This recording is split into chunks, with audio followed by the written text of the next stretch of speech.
जय हिंद संगवारी हो। आज हमार भूगोल के चौथा लेक्चर है। इससे पहले हमने क्या पढ़ा था? इससे पहले हमने छत्तीसगढ़ के जितने भी सीमावर्ती राज्य हैं जो छत्तीसगढ़ के साथ सीमा रेखा बनाते हैं उसके बारे में हमने और विस्तार से चर्चा किया था। आज हम लोग छत्तीसगढ़ की वास्तविक स्थिति एवं विस्तार के बारे में और चर्चा करने वाले हैं। छत्तीसगढ़ जो है कितना से कितना अंश तक उसका अक्षांशीय विस्तार है, छत्तीसगढ़ का कितना से कितना देशांतर विस्तार है, कर्क रेखा आईएसटी के बारे में और आज के हम इस लेक्चर में समझने वाले हैं, जानने वाले हैं। तो चलिए शुरू करते हैं बिना किसी विलंब के। इससे पहले मैं आपको छत्तीसगढ़ के सीमावर्ती राज्यों के बारे में बताया था, आपको ध्यान में होगा। आज हम लोग क्या पढ़ेंगे? तो आज हम लोग पढ़ेंगे छत्तीसगढ़ की स्थिति एवं विस्तार के बारे में। तो छत्तीसगढ़ की स्थिति विस्तार को पढ़ने के लिए, समझने के लिए हमें सबसे पहले छत्तीसगढ़ का मैप और जो है बनाना पड़ेगा। और मैं इसे अपेक्षा कर रहा हूं कि आप लोगों को अब मैप आता होगा। काबर मैं जो है आप लोगों को 1, 2 और 10 बार हो गया मैप बनाने सिखा रहा हूं। अब उसके बाद भी नहीं आ रहा होगा तो अब भगवान भी नहीं सीखो सकता है कि नहीं। तो उसका लिए एक ही उपाय है, क्या बार बार आप क्या करो, मेरा वीडियो देखो, प्रैक्टिस करो, अभ्यास करो, है कि नहीं। जिसे कहते हैं ना, करत करत अभ्यास के जड़मति होत सुजान, रसरी आवत जात के सील पर पड़त निशान, है कि नहीं। तो चलो शुरू करते हैं। क्या छत्तीसगढ़ का स्थिति और स्थिति विस्तार को समझने के लिए, छत्तीसगढ़ के अक्षांश और देशांतर रेखा को समझने के लिए सबसे पहले आपको समझना पड़ेगा क्या कि अक्षांश रेखा क्या होता है, आखिर ये देशांतर रेखा किसको कहते हैं, कर्क रेखा क्या होता है। तो ये सब आपको समझना पड़ेगा। तो उसके लिए क्या करना? कुछ नहीं करना भैया, एकदम सिंपल सी बात। अक्षांश रेखा कुछ नहीं है, काल्पनिक रेखा है, काल्पनिक कल्पना वाला रेखा है क्या अक्षांश रेखा। तो उसके लिए आपको क्या करना है? तो एकदम सिंपल सी बात है। क्या करना है उसके लिए? तो जैसे ये मान के चलो क्या है, आपका एक पृथ्वी है, ठीक। अब ये पृथ्वी है, पृथ्वी को बीचों बीच से एक काल्पनिक रेखा अलग करती है, इसको क्या बोलते हैं? भूमध्य रेखा। क्या कहते हैं इसको? भूमध्य रेखा। इसको बोलते हैं 0 डिग्री और अक्षांश रेखा। 0 डिग्री अक्षांश रेखा। ये क्या है? 0 डिग्री अक्षांश रेखा भैया, इसको बोलते हैं 0 डिग्री अक्षांश रेखा या भूमध्य रेखा। भूमध्य रेखा के उत्तरी भाग को कहते हैं उत्तरी गोलार्ध। क्या कहते हैं? उत्तरी गोलार्ध। तो ये क्या हो गया? उत्तरी गोलार्ध। गोलार्ध, गोलार्ध माने क्या? गोला का आधा, गोला का आधा गोलार्ध। तो ये उत्तरी गोलार्ध हो गया। और भूमध्य रेखा के 0 डिग्री अक्षांश रेखा के जो नीचे वाला हिस्सा है, दक्षिणी हिस्सा है, उसको क्या कहते हैं? उसको कहते हैं क्या? दक्षिणी और गोलार्ध, है कि नहीं। दक्षिणी गोलार्ध। तो ये क्या हो गया आपका? दक्षिणी गोलार्ध। तो उत्तरी गोलार्ध और दक्षिणी गोलार्ध समझ में आया। ये गोला है भूमध्य रेखा, उसके उत्तरी भाग को उत्तरी गोलार्ध और उसके दक्षिणी भाग को दक्षिणी गोलार्ध कहते हैं, ठीक। अब वैसे ही ये एक काल्पनिक रेखा हमने बीचों बीच ऐसे खींचते हैं, इसको क्या बोलते हैं? जीएमटी। ये क्या है? 0 डिग्री देशांतर रेखा। और 0 डिग्री देशांतर रेखा को क्या कहते हैं? तो 0 डिग्री देशांतर रेखा को क्या बोलते हैं? GMT, Greenwich mean time. मतलब यहीं से क्या होता है, आपका टाइम जो समय है वो निर्धारित होता है। ये जो ग्रीनविच मीन टाइम है, जीएमटी रेखा है, इसके दाहिने तरफ जितने भी देश हैं या जितने भी हिस्सा है उधर समय जो है पॉजिटिव होता है और उसके लेफ्ट साइड में क्या होता है? निगेटिव होता है। तो ये समय की खेल है, वो समय बाद में समझेंगे। अभी आपको समझना है क्या? ये जो 0 डिग्री अक्षांश रेखा है, इसके उत्तर वाले भाग को उत्तरी गोलार्ध है, उसके दक्षिणी वाले भाग को दक्षिणी गोलार्ध कहते हैं। और ये जो आपका 0 डिग्री देशांतर रेखा है, ये जो 0 डिग्री क्या है? देशांतर रेखा है, ग्रीनविच मीन टाइम जीएमटी रेखा है, उसके दाहिने तरफ पूर्वी भाग को, इसके दाहिने तरफ को क्या बोलेंगे? तो इसके इस तरफ को बोलते हैं, इस तरफ के गोला को पूर्वी गोलार्ध। क्या बोलते हैं? पूर्वी गोलार्ध, ठीक है भाई, पूर्वी गोलार्ध बोलते हैं। और इस तरफ के ये जो 0 डिग्री देशांतर रेखा है, इसके बाएं साइड को क्या बोलेंगे? पश्चिमी गोलार्ध। इसको क्या बोलेंगे अपन लोग? पश्चिमी गोलार्ध, ठीक है भाई। इसको हमने पश्चिमी गोलार्ध कह दिया, है कि नहीं। पश्चिमी गोलार्ध, पश्चिमी गोलार्ध। तो ये जो 0 डिग्री अक्षांश रेखा है, इसके ऊपर में उत्तरी गोलार्ध, नीचे में दक्षिणी गोलार्ध। 0 डिग्री देशांतर रेखा के दाहिने तरफ पूर्वी गोलार्ध और बाएं तरफ पश्चिमी गोलार्ध। अब इस पूरे पृथ्वी पर, ग्लोब में, भारत कहां पर है? तो भारत यहां पर स्थित है। भारत कहां है? यहां पर स्थित है। अर्थात मैं कहूं कि भारत उत्तरी गोलार्ध में है कि दक्षिणी गोलार्ध में, तो आप क्या कहेंगे भैया? देखो ये 0 डिग्री अक्षांश के ऊपर में है, मतलब उत्तरी गोलार्ध में है। वही अगर मैं कहूं कि भारत जो है पूर्वी गोलार्ध में है कि पश्चिमी गोलार्ध में, तो देखो 0 डिग्री देशांतर रेखा के पूर्वी हिस्सा में है। मतलब भारत कहां है? सॉरी, भारत कहां है? पूर्वी गोलार्ध में है। तो भारत जो है उत्तर और पूर्वी, देखो ये उत्तर और पूर्वी, भारत कहां है? उत्तर पूर्वी गोलार्ध में है, पहला चीज। दूसरा, ये जो 0 डिग्री अक्षांश रेखा है, इसके ऊपर में जितने भी अक्षांश रेखाएं आएंगी वो सब क्या कहलाएंगी? उत्तरी अक्षांश रेखा। और इस 0 डिग्री अक्षांश रेखा के नीचे की जो अक्षांश रेखाएं हैं वो सब क्या कहलाएंगी? तो वो सब कहलाएंगी दक्षिणी अक्षांश रेखाएं। तो भैया ये जो आपका भारत है वो कहां पर है? उत्तरी गोलार्ध में। तो भारत में जितने भी अक्षांश रेखाएं हैं वो सब क्या होंगी? उत्तरी अक्षांश रेखाएं। मतलब भारत में जितना भी अक्षांश रेखा गुजरता है भारत से वो सब क्या है? उत्तरी अक्षांश। क्यों? क्योंकि देखो ये उत्तरी गोलार्ध में है, दक्षिणी गोलार्ध में नहीं है भारत। कहां है? उत्तरी गोलार्ध में है। इसलिए जितने भी अक्षांश रेखाएं भारत से गुजरती है वो सब क्या है? उत्तरी अक्षांश रेखाएं। अब भारत के अंदर में छत्तीसगढ़ है क्या भैया? अब जब छत्तीसगढ़ भी भारत में है तो जब भारत के जितने भी अक्षांश है वो सब अगर उत्तरी अक्षांश है, इसका मतलब क्या है? छत्तीसगढ़ से भी जो भी अक्षांश रेखा गुजरेगी वो सब के सब क्या होंगी? उत्तरी अक्षांश रेखाएं होंगी। तो छत्तीसगढ़ से जितने भी रेखाएं गुजरेंगी वो सब क्या होंगी? उत्तरी अक्षांश रेखाएं।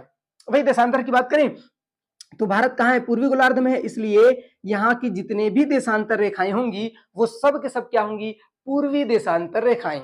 मतलब भारत में जितने भी देशांतर रेखाएं गुजर रही है वो क्या है? पूर्वी देशांतर रेखा। इसका मतलब छत्तीसगढ़ भी भारत में है तो छत्तीसगढ़ से भी जितनी भी देशांतर रेखाएं गुजरेंगी वो सब के सब क्या है? पूर्वी देशांतर रेखाएं। तो यहां से दो चीज स्पष्ट होता है क्या? कि भैया छत्तीसगढ़ से जितनी भी अक्षांश रेखाएं गुजरती है वो सब क्या है? उत्तरी अक्षांश रेखा। और जितने भी देशांतर रेखाएं गुजरती है वो सब के सब क्या है? पूर्वी देशांतर रेखाएं। अक्षांश रेखा किसको बोलते हैं? तो ये जो लेटी हुई लाइन है अर्थात जो क्षैतिज रेखाएं होती हैं उसको कहते हैं अक्षांश रेखाएं, और जो ऊर्ध्वाधर रेखाएं होती हैं उसको देशांतर रेखा कहते हैं। अक्षांश रेखा देशांतर रेखा क्या है? कुछ नहीं भैया, काल्पनिक रेखा है कि पृथ्वी में किसी भी जगह का, किसी भी क्षेत्र का हम लोग एग्जैक्ट स्थिति बता सके। इसके लिए वैज्ञानिकों ने क्या किया? भूवैज्ञानिकों ने पृथ्वी में अक्षांश और देशांतर काल्पनिक रेखाएं खींच दी। पूर्व से पश्चिम काल्पनिक रेखा को अक्षांश और उत्तर से दक्षिण काल्पनिक रेखाओं को देशांतर रेखा कहा जाता है। ये समझ में आया कि नहीं है भैया? एकदम स्पष्ट है। छत्तीसगढ़ बोले या भारत बोले, जितने भी अक्षांश रेखा होगा वो सबके सब उत्तरी अक्षांश रेखा होगा, और जितनी भी देशांतर रेखाएं होंगी वो सब के सब क्या होंगी? पूर्वी देशांतर रेखाएं। अब आते हैं क्या अपन लोग छत्तीसगढ़ में। तो ये समझ में आया कि नहीं आया? अब बात करते हैं क्या अपन लोग छत्तीसगढ़ की। तो छत्तीसगढ़ अब शुरू करते हैं। एक चीज आप ध्यान में रखना, क्या? छत्तीसगढ़ में जितनी भी जो अक्षांश रेखाएं हैं वो उत्तरी अक्षांश रेखाएं हैं, और जितनी भी देशांतर रेखाएं हैं वो क्या है? पूर्वी देशांतर रेखा। अब छत्तीसगढ़ को समझने के लिए आपको छत्तीसगढ़ का मैप बनाने आना चाहिए। छत्तीसगढ़ का मैप कैसे बनाते हैं मैं आपको सिखा दिया हूं, तो आप लोगों को भैया छत्तीसगढ़ का मैप बनाने आना चाहिए। ठीक, अब जब हम लोग छत्तीसगढ़ का अक्षांश और देशांतर रेखा का विस्तार अगर देखते हैं तो क्या चीज ध्यान में रखना है आपको? तो उसके लिए ध्यान में रखना है, सबसे पहले तो आपको छत्तीसगढ़ का मैप बनाने आना चाहिए कुछ इस तरह से, और जो है छत्तीसगढ़ का मैप बनता है। ठीक है भाई, ठीक है। तो ऐसे करके आप लोग भी क्या करना, छत्तीसगढ़ का मैप और ड्रॉ कर लेना और बना लेना। ठीक, तो ये हो गया क्या आपका छत्तीसगढ़ का मैप। ठीक है, छत्तीसगढ़ का मैप। अब छत्तीसगढ़ का मैप ऐसा आप बना लेना। ठीक, अब इसमें अपने को क्या देखना है? अक्षांश और देशांतर स्थिति छत्तीसगढ़ का। तो उसके लिए क्या करना है? एकदम सिंपल सी बात है भैया। क्या एकदम सिंपल सी बात है कि कोई ना कोई ऐसा एक अक्षांश रेखा होगा जो छत्तीसगढ़ के सबसे दक्षिणी हिस्सा से को स्पर्श करके जाता होगा। कोई एक अक्षांश रेखा है जो छत्तीसगढ़ के सबसे और उत्तरी हिस्सा को क्या करता है? तो स्पर्श करके ऐसे जाता है कि नहीं? तो ये हो गया अक्षांश रेखा। तो सबसे पहले अक्षांश अगर स्थिति की बात करें तो 17 अंश 46 मिनट, कितना? 17 अंश 46 मिनट उत्तरी अक्षांश। अच्छा, अब उत्तरी अक्षांश की बोल रहे हैं तो छत्तीसगढ़ के दक्षिण में है। मैं आपको इसके जस्ट पहले इसीलिए बताया कि छत्तीसगढ़ बोले या भारत बोले, जितना भी अक्षांश रेखा वो सब के सब क्या है? उत्तरी अक्षांश रेखा है, ना कि दक्षिणी। क्यों? क्योंकि सब के सब उत्तरी गोलार्ध में स्थित है, इसलिए जितनी भी अक्षांश रेखाएं वो सब क्या होंगी? उत्तरी अक्षांश रेखा होंगी, ना कि दक्षिणी अक्षांश। क्यों? क्योंकि उत्तरी गोलार्ध में, इसलिए जितनी भी अक्षांश रेखाएं हैं वो सब के सब क्या होंगी भैया? उत्तरी अक्षांश रेखाएं होंगी। तो छत्तीसगढ़ का उत्तरी अक्षांश रेखा, छत्तीसगढ़ का जो अक्षांशीय विस्तार है वो कितना है? 17 अंश 46 मिनट उत्तरी अक्षांश रेखा। क्या लिखना? 17 अंश 46 मिनट उत्तरी अक्षांश रेखा। 17 अंश 46 मिनट उत्तरी अक्षांश रेखा से लेकर के कि कितना है ये? 24 अंश 17 46 से 24 अंश 5 मिनट, कितना 17 अंश 40 मिनट उत्तरी अक्षांश से 24 अंश 5 मिनट उत्तरी अक्षांश, क्या उत्तरीय अक्षांश में विस्तार है किसका, छत्तीसगढ़ का। तो 17 अंश 46 मिनट उत्तरी अक्षांश से 24 अंश 5 मिनट उत्तरी अक्षांश तक विस्तार है किसका, छत्तीसगढ़ का। समझ में आया। वहीं अगर हम लोग देशांतर रेखाओं की बात करते हैं, यदि ऐसे देशांतर रेखा की अगर हम लोग बात करते हैं तो क्या हो जाएगा भैया, देशांतर रेखा। तो देशांतर रेखा की अगर हम लोग बात करेंगे तो देशांतर रेखा जो है 80 अंश, कितना 80 अंश 15 मिनट पूर्वी देशांतर, क्या 80 अंश 15 मिनट, क्या लिखना, पूर्वी देशांतर।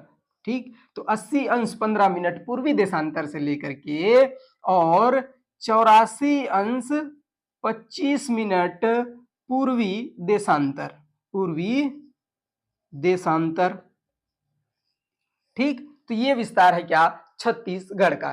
कितना से कितना, तो अक्षांशी है, देखो 17 अंश 40 मिनट, कितना कितना देखो भैया, एकदम अच्छे से ध्यान से देखो, 17 अंश 40 मिनट उत्तरी अक्षांश से लेकर के 24 अंश 5 मिनट उत्तरी अक्षांश तक, तथा 80 अंश 15 मिनट पूर्वी देशांतर से 84 अंश 25 मिनट पूर्वी देशांतर के मध्य स्थित है क्या, आपका छत्तीसगढ़।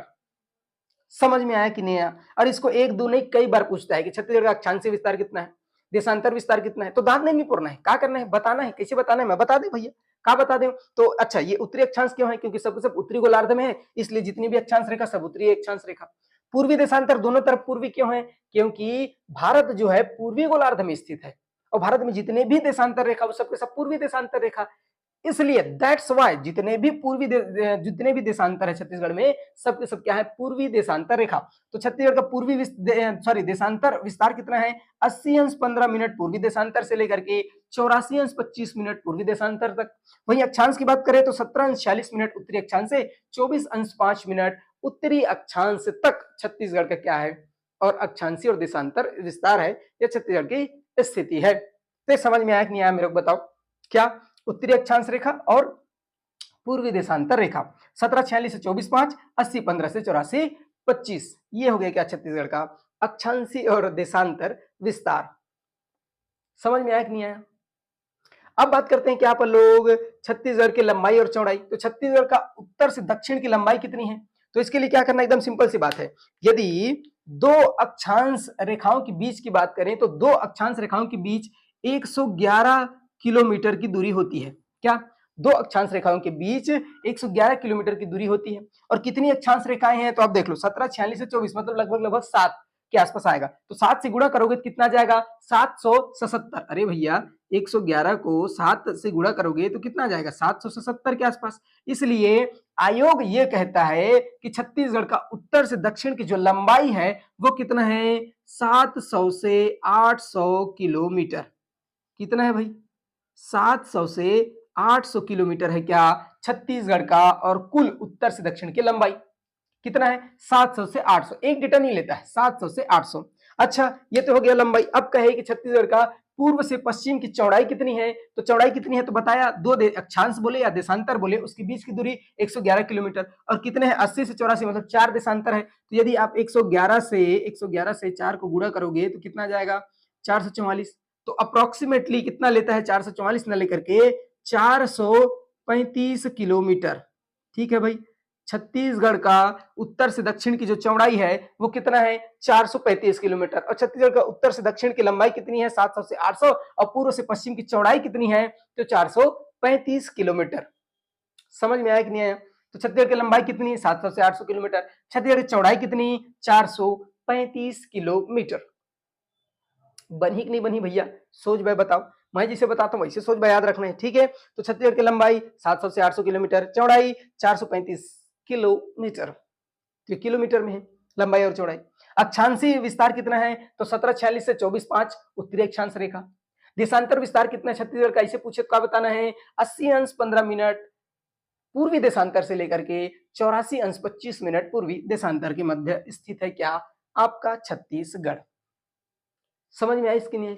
अब पूछता है एक तो कर्क रेखा और दूसरा IST इंडियन स्टैंडर्ड टाइम भारतीय मानक समय रेखा, उसको देखेंगे। उससे पहले सबसे पहले देखते हैं कि अपन लोग कर्क रेखा, ठीक है। अब कर्क रेखा देखने के लिए आपको इसमें क्या करना है, तो जीलो की स्थिति बनाना है। और जीलो की स्थिति आपको बनाने के लिए मैं कई बार बताया हूं, फट से बना सकते हैं क्या। सबसे पहले उसके लिए क्या करना, संभाग बना देना, एक संभाग है कि नहीं, उसके बाद यहाँ से दो संभाग, उसके बाद क्या करना, तो यहाँ से तीन संभाग, एकदम सिंपल सी बात है। यहाँ से एक और लाइन ड्रॉ कर देना, ये हो जाएगा क्या आपका पांच संभाग, 1 2 3 4 5 संभाग। अब जिला बनाना है तो इसे 2 मिनट में फटफट जिला बना सकते हैं क्या। ये हो जाएगा आपका MCB, ये हो जाएगा कोरिया, ये हो जाएगा क्या आपका इसे सूरजपुर, यहाँ से इसे कर दोगे बलरामपुर, और यहाँ से इसे करोगे जसपुर और सरगुजा। अब बिलासपुर की बात करें तो एक लाइन यहाँ से इसे ड्रॉ करना है, एक लाइन यहाँ से इसे ड्रॉ करना, एक लाइन यहाँ से ड्रॉ कर देना। उसके बाद सरगुजा में रखना और इसे एक छोटा सा एस बना देना, यहाँ से एक लाइन यहाँ, एक लाइन यहाँ और एक लाइन यहाँ। ये हो गया बिलासपुर संभाग, एकदम सिंपल सी बात। यहाँ से सीधा लाइन खींचना, एक हो जाएगा कबीरधाम, एक हो जाएगा खैरागढ़, एक हो जाएगा राजनांदगांव और नीचे में महिला मानपुर।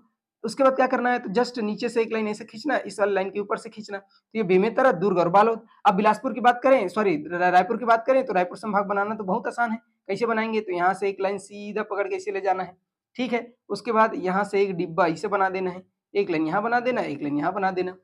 ये हो गया आपका रायपुर संभाग। अब आपको यहाँ से एक डिब्बा इसे बना देना, एक डिब्बा यहाँ से इसे बना देना, यहाँ से एक लाइन यहाँ पे, एक लाइन क्या करना, इसे यहाँ पे खींच देना, एक यहाँ पे इसे और यहाँ पे एक माला पहना देना, है कि नहीं। तो ये हो गया आपको बस्तर संभाग से पूरा कंप्लीट क्या हो गया, 33 जिलों का निर्माण। अब 33 जिला बन गए। अब अपने को देखना है क्या, कर्क रेखा। क्या बताने वाला हूं मैं, तो अब आपको देखना है, एकदम सिंपल सी बात है, क्या कर्क रेखा। कर्क रेखा, सबसे पहले तो कर्क रेखा क्या होता है, तो कर्क रेखा किसको बोलते हैं, अरे कुछ नहीं, एकदम सिंपल सी बात है भैया, 23.5 उत्तरी अक्षांश रेखा। मान के चलो ये क्या हो गया आपका पृथ्वी, ये 0 डिग्री हो गया, 0 डिग्री अक्षांश रेखा, है कि नहीं, 0 डिग्री अक्षांश रेखा। अब उसके बाद यहाँ पे मान के चलो क्या है, 23.5 डिग्री क्या उत्तरी अक्षांश रेखा, ये उत्तरी गोलार्ध में उत्तरी अक्षांश रेखा, नीचे में दक्षिणी अक्षांश रेखा। तो अपन बात कर रहे हैं कर्क रेखा, तो उत्तरी अक्षांश रेखा 23.5 डिग्री उत्तरी अक्षांश रेखा को क्या कहते हैं, कर्क रेखा बोलते हैं। और 23.5 डिग्री दक्षिणी अक्षांश रेखा को क्या कहते हैं, मकर रेखा। लेकिन अपने को पढ़ना है क्या, कर्क रेखा। क्यों, क्योंकि ये कर्क रेखा भारत से गुजरता है, न सिर्फ भारत से बल्कि अपने छत्तीसगढ़ से गुजरता है, इसलिए इंपॉर्टेंट हो जाता है क्या, कर्क रेखा। तो हम लोग पढ़ने वाले हैं क्या, कर्क रेखा। तो किसको कहते हैं, सबसे पहले तो इंपॉर्टेंट कर्क रेखा, तो कर्क रेखा 23.5 डिग्री उत्तरी अक्षांश रेखा को कहते हैं, पहला चीज, ठीक है भाई। 23.5 डिग्री उत्तरी अक्षांश रेखा को कर्क रेखा कहते हैं, इसको याद रखना।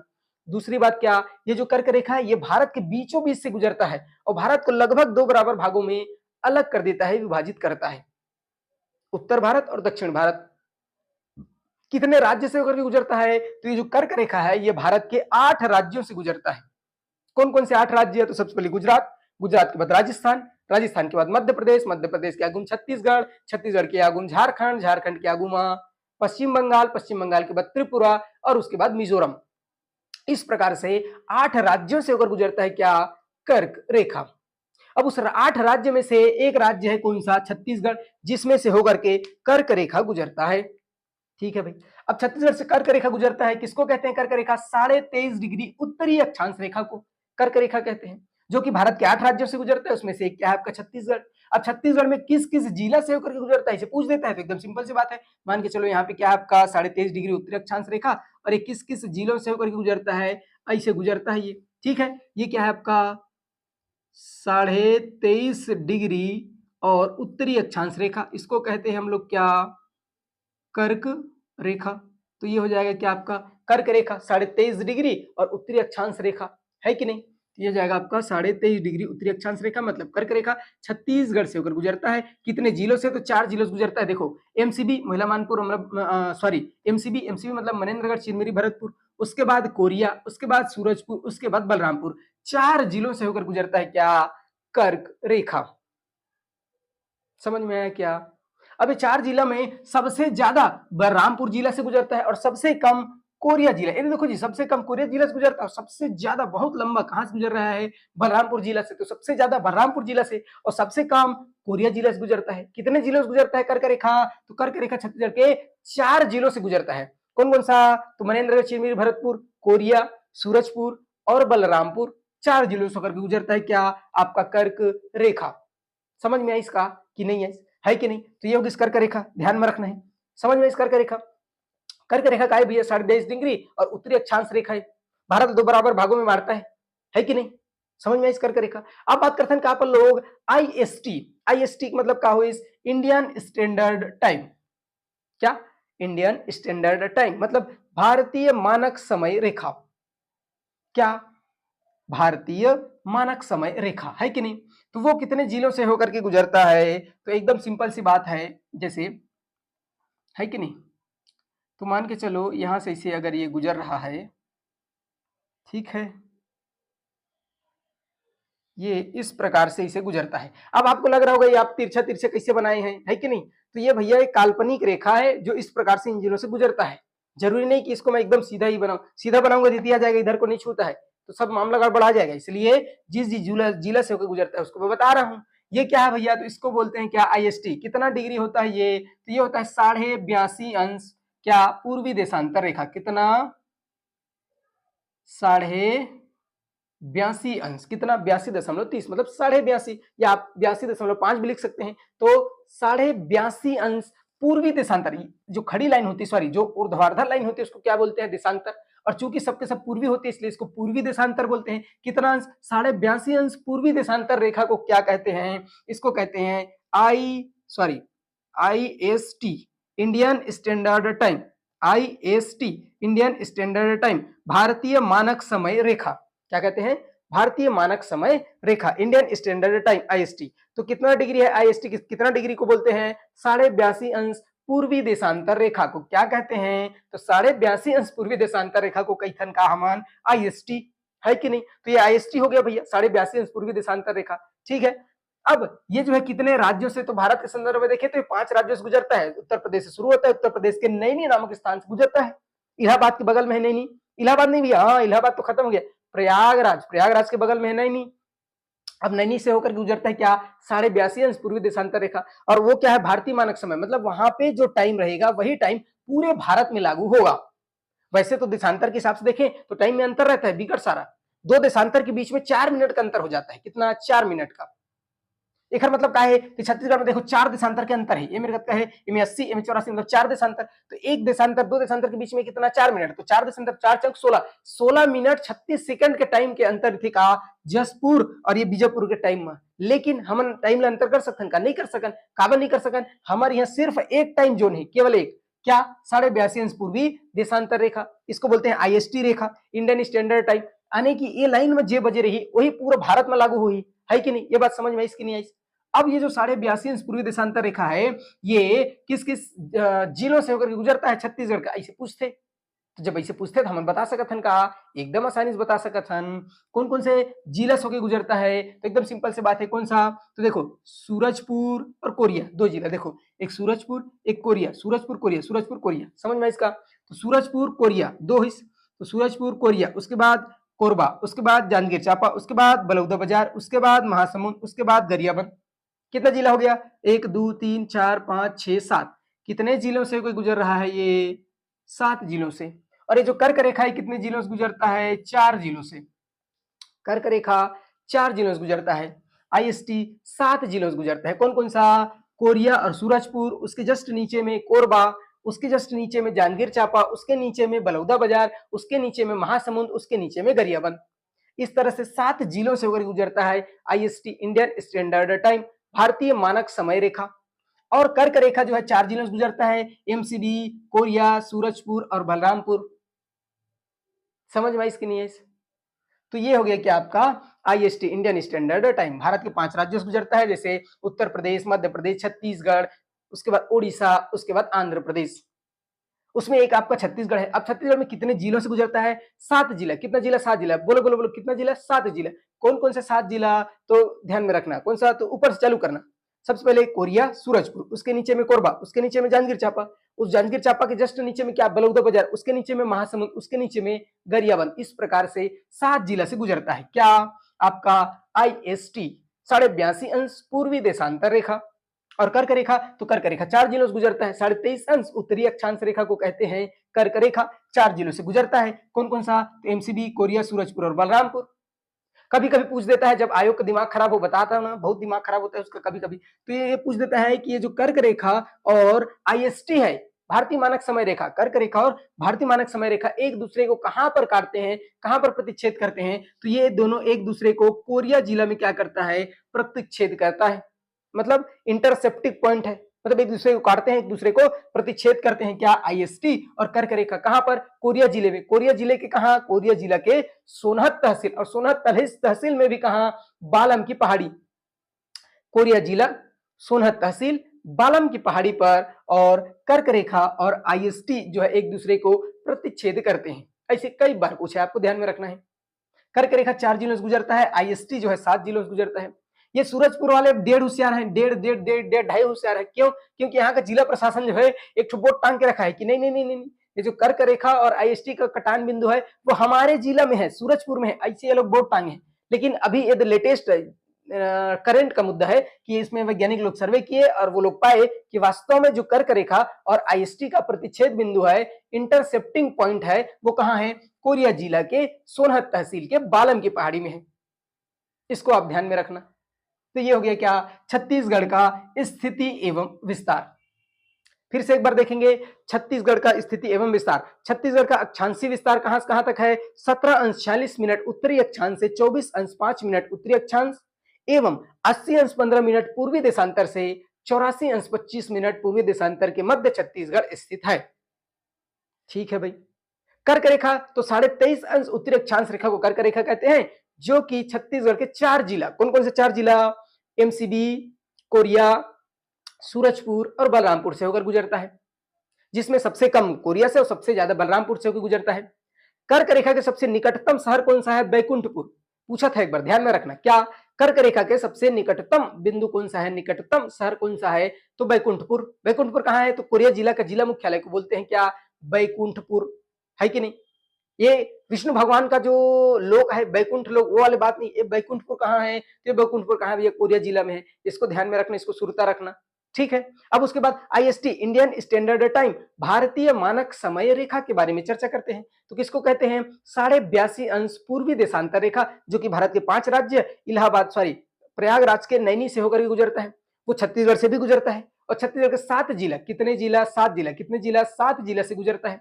कौन कौन से 7 जिला, तो कोरिया, सूरजपुर, ठीक है। और ये चिप्स का डेटा है भैया, मैं अपने से, मेरे माथम भगवान नहीं है, मैं अपने से नहीं बता रहा हूँ, चिप्स का डेटा बता रहा हूँ, क्या, तो आईएसटी जो है छत्तीसगढ़ के 7 जिलों से गुजरता है।